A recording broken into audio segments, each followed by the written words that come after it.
आर्यन अपने बिस्तर पर जागता हुआ बैठा है, अपने हाथों को घूर रहा है। अंधेरे में उसके हाथों से हल्की सुनहरी चमक निकल रही है। वह मुट्ठी जोर से बंद करता है और रोशनी हल्की चमक देने लगती है। वह धीरे से गहरी सांस लेता है, जैसे खुद को शांत करने की कोशिश कर रहा हो। फिर वह अपनी आंखें बंद कर लेता है, मानो अपने भीतर की किसी ताकत को महसूस करना चाहता हो। मेरे अंदर कुछ बदल गया है। लेकिन क्या? आर्यन एक सपना देखता है, जिसमें वह खुद को एक ऐसे मैदान के बीच खड़ा पाता है जो अजीब रोशनी और ताकत से भरा होता है। उसके मन में न्यूक्लियर रिएक्टर की आवाज गूंजती है, तुम चुने गए हो। तुम हो भास्कर, जो सबसे तेज चमकता है। आर्यन अचानक झटके से जाग उठता है, उसका दिल तेजी से धड़क रहा होता है और वह हांफते हुए सांस लेता है, जैसे कोई डरावना सपना देखकर वह घबराया हुआ हो। उसकी आंखों में बेचैनी और असमंजस झलकती है। आर्यन कॉलेज में चलता हुआ आता है, कोशिश करता है कि सामान्य सा दिखे। तभी उसका सबसे अच्छा दोस्त कबीर उसे देखकर हाय कहता है। यार, तुम तो लैब धमाके में थे और अब वापस आ गए हो। सच में बहुत कूल हो तुम। आर्यन मुस्कुराने की कोशिश करता है, लेकिन अंदर ही अंदर अजीब सा महसूस कर रहा होता है। जैसे ही वह भीड़ भरे गलियारे से गुजरता है, उसे दूरदराज की फुसफुसाहटें सुनाई देने लगती हैं, पूरे कैंपस में हो रही बातचीत की आवाजें। वह अपने सिर को पकड़ लेता है, घबरा जाता है। वह अपने कॉलेज के मैदान में चल रहा होता है कि अचानक एक क्रिकेट बॉल उसके चेहरे की तरफ उड़ती है। वह झटके में झुक जाता है और उसके हाथ लचीलेपन से गेंद को रोक लेते हैं। उसकी आंखें हैरानी से फैल जाती हैं जब उसे एहसास होता है कि उसके रिफ्लेक्स सामान्य से कहीं ज्यादा तेज हैं। कबीर हैरानी से देखता रह जाता है जब आर्यन हवा में उड़ती गेंद को उस लचीले अंदाज में पकड़ लेता है। अरे, ये क्या था? तूने ये किया कैसे आर्यन? अरे, ऐसी कोई बड़ी बात नहीं है, बस योगा और थोड़ी एक्सरसाइज का असर है। उसे पता था कि कबीर इस बहाने से मानने वाला नहीं है। कबीर संदेह भरी नजरों से आंखें सिकोड़ता है, जैसे उसकी बातों पर यकीन न हो रहा हो। उसके चेहरे पर साफ झलक रहा होता है कि वह आर्यन के बहाने से संतुष्ट नहीं है। वह कुछ बोलता नहीं, लेकिन उसकी निगाहें सवालों से भरी होती हैं, मानो कह रही हों, सच क्या है आर्यन? आर्यन अपने लैपटॉप पर किरणों से होने वाले बदलाव और इंसानों द्वारा ऊर्जा सोखने पर जानकारी ढूंढता है। न कोई जलन, न कोई कमजोरी, बस ताकत ही ताकत। वह अपनी मुट्ठी बंद करता है और उसकी नसें फिर से सुनहरी चमकने लगती हैं। वह अपनी हथेलियों को देखता है और धीरे धीरे ध्यान लगाता है।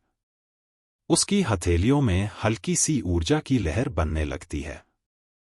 वह फिर से दोनों हाथों से ऊर्जा बनाने की कोशिश करता है। यह फिर से काम करता है, सुनहरी ऊर्जा की लहर फिर से बनती है। वह उस ऊर्जा को महसूस करता है। वह चौंककर जल्दी से हाथ पीछे खींचता है। उसका दिल तेज धड़कने लगता है। उसे समझ में नहीं आ रहा कि क्या हो रहा है। ये क्या हो रहा है मेरे साथ? मैं कैसे पता करूं? क्या हुआ मेरे साथ? कौन हूं मैं? वो सपना क्या था? भास्कर कौन है? सवाल इतने सारे, पर जवाब कौन देगा? डॉक्टर रुद्रवर्मा, जो अब जख्मी और पहले से कहीं ज्यादा दृढ़ संकल्पित हैं, एक साइबरनेटिक एनहांसमेंट सूट पर काम कर रहे हैं। एक दीवार पर लगे मॉनिटर पर आर्यन की गली में लड़ी गई लड़ाई का फुटेज देख रहा होता है। आर्यन उस रेडिएशन ब्लास्ट से बच कैसे गया? और ऊपर से अब उसकी ये नई ताकत? मैं उसे अपने मिशन के बीच नहीं आने दूंगा। इतने सालों से जो मेरा सपना है, उसके बीच कोई नहीं आ सकता, कोई भी नहीं। उसकी सहायक जारा, जो एक बेहद होशियार लेकिन बेरहम वैज्ञानिक है, मॉनिटर पर चल रहे आर्यन की लड़ाई के फुटेज को ध्यान से देख रही होती है। उसकी आंखों में जिज्ञासा नहीं, बल्कि एक ठंडा विश्लेषण झलकता है, जैसे वह आर्यन की ताकत को परख रही हो, उसका हर एक मूव समझने की कोशिश कर रही हो। सर, अब तक जो मैंने देखा और समझा है, आर्यन में ताकत और स्पीड का एक अलग ही कॉम्बिनेशन देखने को मिल रहा है। या तो वो हमारे मिशन को पूरा करने में एक बहुत बड़ा सहयोगी साबित होगा, या फिर एक बहुत बड़ी रुकावट। हमें जो भी कदम उठाना है, बहुत सोच समझकर उठाना पड़ेगा। हाँ हाँ, चलो देखते हैं कि ये पिद्दी सा आर्यन कैसे मेरे मिशन के बीच में आ सकता है। चलो आर्यन, तुम्हारे इम्तिहान का समय आ गया है। थोड़ा मनोरंजन हो जाए। वह एक बटन दबाता है। जैसे ही उसकी उंगली बटन को छूती है, दीवार के कोने में खड़ा एक खतरनाक ड्रोन धीरे धीरे सक्रिय हो उठता है। ड्रोन हवा में उठता है और बिना कोई आवाज किए कमरे से बाहर निकल जाता है, सीधा आर्यन की तलाश में। आर्यन धीरे धीरे अपने घर की ओर चल रहा होता है, गहरी सोच में डूबा हुआ। उसके चेहरे पर उलझन साफ झलक रही होती है। तभी दूर आसमान में एक ड्रोन उसके पीछे उड़ते हुए आता है। वह चुपचाप आर्यन के शरीर को स्कैन करने लगता है, उसकी नसों, तापमान और ऊर्जा स्तर की जांच करता है। शक के घेरे में वह तेजी से चलने लगता है। अब उसके कदमों में घबराहट है। वो ड्रोन अचानक आर्यन की ओर एक तेज लेजर बीम से हमला करता है। बीम की चमक तेज और खतरनाक होती है। आर्यन तुरंत झुककर उस बीम से बचने की कोशिश करता है और तेजी से एक तरफ लुढ़कता है। वह जमीन पर गिर जाता है, उसके हाथों में खरोंचें आ जाती हैं।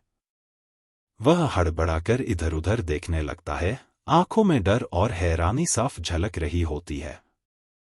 एक मास्क पहने हुआ आदमी गली से कूदकर आर्यन पर हमला करने की कोशिश करता है। आर्यन बिना किसी सोचे समझे उस पंच को सहजता से रोकता है। उसकी मुट्ठी में ताकत होती है और वह एक झटके में हमलावर को दूर धक्का दे देता है। एक और हमलावर लोहे का रॉड घुमाकर आर्यन पर हमला करता है।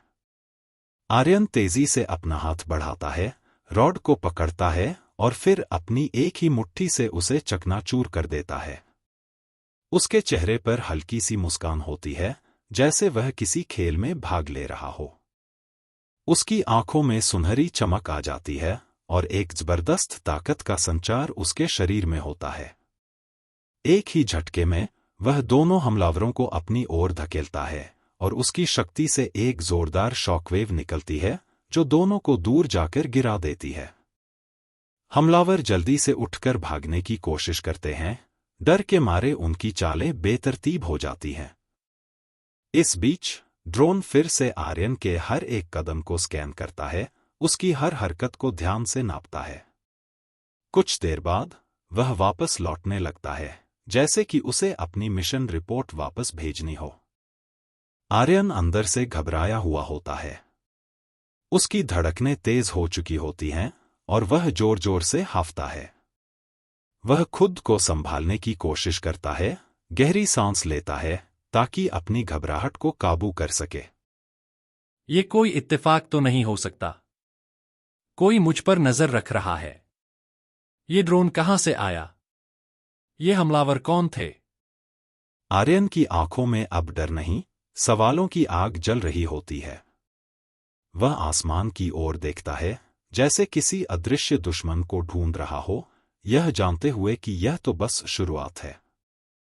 ड्रोन हवा में तेजी से उड़ता हुआ लौटता है, जहां डॉक्टर रुद्र वर्मा अपने लैब में खड़ा बेसब्री से उसका इंतजार कर रहा होता है। जैसे ही ड्रोन लैब के अंदर घुसता है, रुद्र बिना पलक झपकाए सब कुछ देखता है। उसकी आंखों में उत्सुकता और क्रूर संतोष की झलक होती है।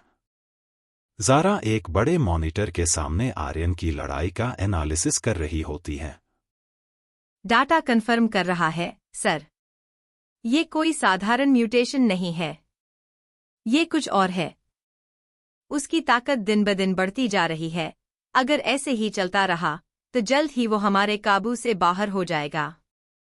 अच्छा है, चलो देखते हैं कि वो कितनी दूर तक जा सकता है। हर नायक को उसकी हद तक पहुंचाना जरूरी होता है और फिर उसे तोड़ना आसान हो जाता है। उसका साइबरनेटिक हाथ मुट्ठी में बदल जाता है। उसकी आंखों में एक संकल्प चमकता है। सामने लगे एक विशाल स्क्रीन पर एक भयानक न्यूक्लियर वॉरहेड का ब्लूप्रिंट दिखाई दे रहा होता है। हर डिटेल, हर कंपोनेंट उसकी योजना का हिस्सा होता है। अब असली खेल शुरू होगा। यह शब्द डॉक्टर रुद्र के मन में गूंजते हैं। एपिसोड 3 ठीक अगले 7 दिनों बाद, यानी 15 मई 2025 को ऑन एयर होगा। अगर आपको दूसरा एपिसोड पसंद आया हो तो कृपया वीडियो को लाइक करें, चैनल को सब्सक्राइब करें और नोटिफिकेशन आइकन को क्लिक करें ताकि जैसे ही नया एपिसोड ऑन एयर हो आपको तुरंत सूचना मिल जाए और आप उसे बिना मिस किए देख सकें। धन्यवाद।